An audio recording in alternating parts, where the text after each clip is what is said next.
just file this one under Theater of the Absurd, Washington edition.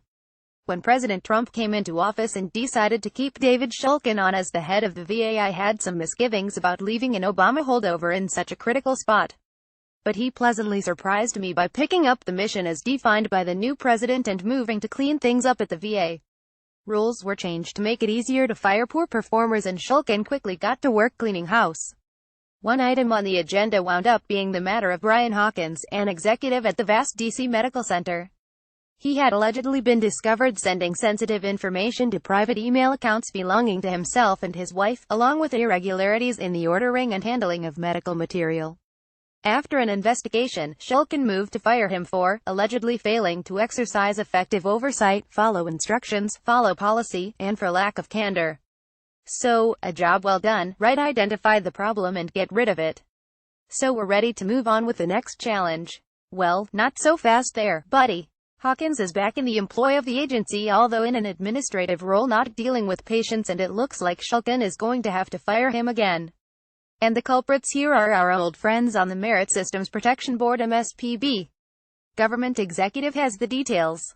Veterans Affairs Secretary David Shulkin on Wednesday blasted a decision by Merit Systems Protection Board Vice Chairman Mark Robbins to issue a stay in the firing of the former director of the VA medical facility in Washington, D.C. Brian Hawkins was relieved of his duties at the D.C. Medical Center in April after a report faulted the center for deficiencies in how it handles medical supplies.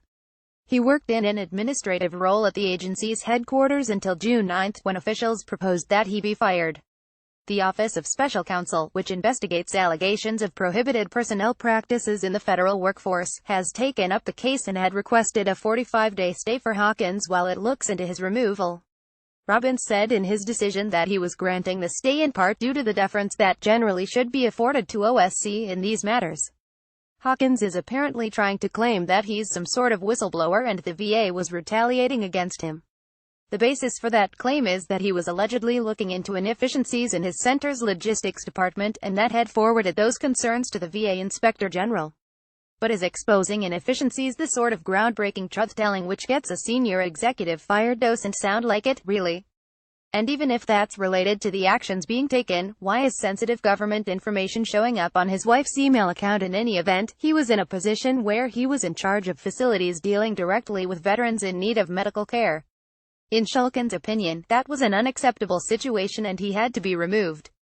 But once again, as we've seen so often in the past, the MSPB can swoop in and cancel any firing of delinquent workers, keeping them on the payroll and frequently receiving back pay while the matter is investigated. We may have put some new rules in place which make it easier to clear out the deadwood, but clearly easier doesn't mean easy. And as long as the administration has to keep fighting the MSPB, it's never going to be a clean system, which operates in a fashion remotely like the civilian world.